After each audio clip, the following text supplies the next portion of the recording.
है, उसकी सलाखों में चिल्लाता था, मन करता था कुछ भी मिल जाए और मैं मुंह में रख के खा जाऊं उसको, इतनी भूख लगती थी।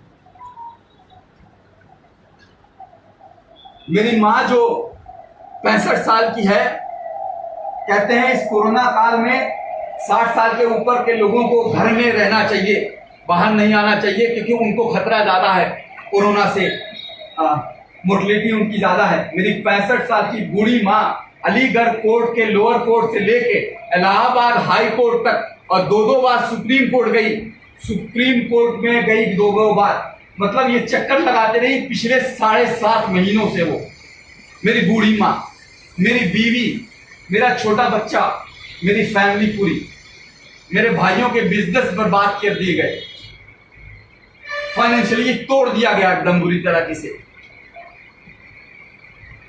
मेरा बच्चा जो 6-7 महीने का था जब मैं जेल में गया, ना वो बोलता था ना वो चलता था।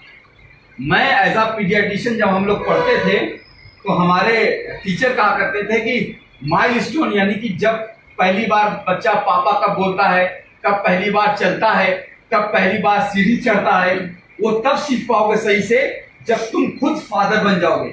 और जब मेरे बच्चे की बारी आई तो मैं जेल में था।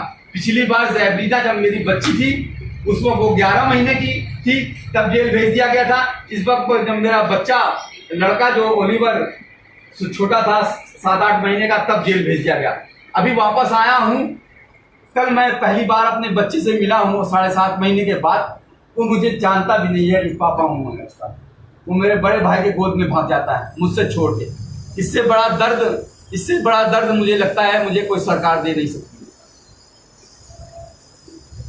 बहरहाल मैं उन 138 करोड़ भारतीयों का बहुत शुक्रगुजार हूं जिन्होंने इन 7 महीनों में, चाहे सोशल मीडिया के थ्रू, चाहे किसी भी तरह से, और आप सब मीडिया वालों का, चाहे डिजिटल मीडिया हो चाहे प्रिंट मीडिया हो, सबने मेरी आवाज उठाई कि एक इनजस्टिस हो रहा है एक डॉक्टर के साथ, जिसको इस वक्त कोरोना जैसी महामारी में इसमें काम करना चाहिए, उसको जेल में बंद करके रखा गया है।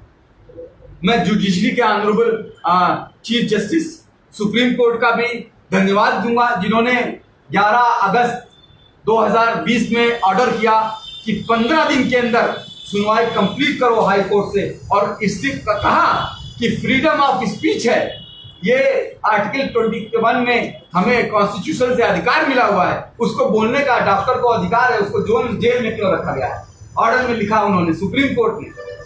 तो तब जाके सुनवाई रियली स्टार्ट हुई हाई कोर्ट में, वरना इससे पहले हाई कोर्ट में हम लोगों ने जब दाखिल किया था, हम लोग हाई कोर्ट जो है 18 मार्च को ही पहुंच गए थे, हाई कोर्ट डेट पे डेट देता रहा। और इस बार चीफ जस्टिस ने खुद फाइल अपने पास रखी और एक 45 पन्नों का ये ऑर्डर मैं आप सबको दूंगा, एक 45 पन्नों का एक ऑर्डर उन्होंने दिया है जो एक इतिहास बनेगा कि किसी और निर्दोष के ऊपर जो है एनएसए ना लगाया जाए।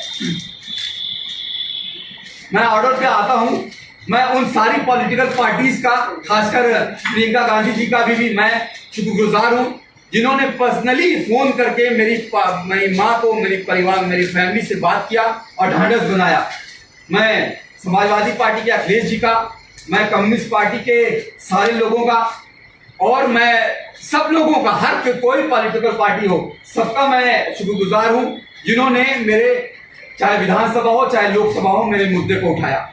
अब आते हैं इस ऐतिहासिक जजमेंट पे, क्यों 45 पन्ने का जजमेंट क्यों लिखा गया, और खुद चीफ जस्टिस ने इस 45 पन्ने के जजमेंट में पढ़ा है।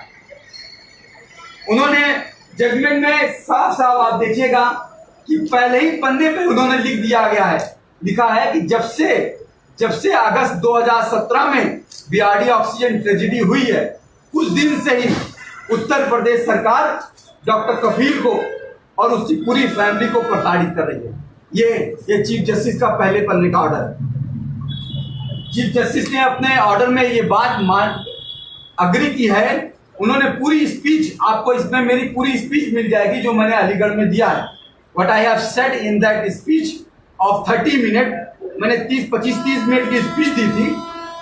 चीफ जस्टिस का कहना है कि डीएम अलीगढ़ ने सेलेक्टिवली अपने विम्स ऑफ पावर से, अपनी स्वेच्छा से, अपनी मर्जी से उस 30 मिनट की स्पीच को काट छाट के छोटा करके उसको इस तरह से बना दिया कि वो लगे कि लोगों को लड़ा रही है। हालांकि उन्होंने, चीफ जस्टिस ने ये बात कही है,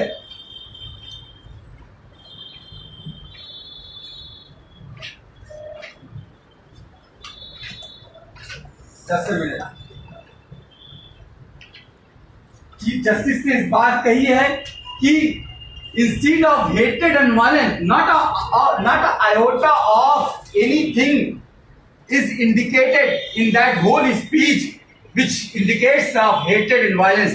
उन्होंने पूरी स्पीच में हेटेड और वायलेंस की बात नहीं की है, बात की है देश की अखंडता की बात की है, इंटीग्रिटी की बात की है, यूनिटी की बात की है। ये चीफ जस्टिस कह रहे हैं, मैं नहीं कह रहा हूं। आप स्पीच पढ़ लीजिएगा। चीफ जस्टिस ने कहा है कि मैंने पॉवर्टी की बात की है, मैंने बात किया है कि अनएम्प्लॉयमेंट की बात किया है, मैंने ब्रोकन हेल्थ सिस्टम की बात किया है कि जो कि पूरा देश में जो हेल्थ सिस्टम हमारा है वो टूटा हुआ है, उसके बारे में बात किया है। मैंने बात किया है कि जो बीआरडी ऑक्सीजन ट्रेजेडी में 70 बच्चे मरे थे उस साल, पूरे इंडिया में 8 लाख बच्चे मरे थे, यानी हर घंटे पे 100 बच्चों की मौत होती है। 2019 में भी हर घंटे पे 100 बच्चों की मौतें हुई, मैंने उसकी बात की है। मैंने ये बात कही है कि 72% पॉपुलेशन को अभी भी हेल्थ सुविधा अवेलेबल नहीं है। और लास्ट में ऑर्डर में उन्होंने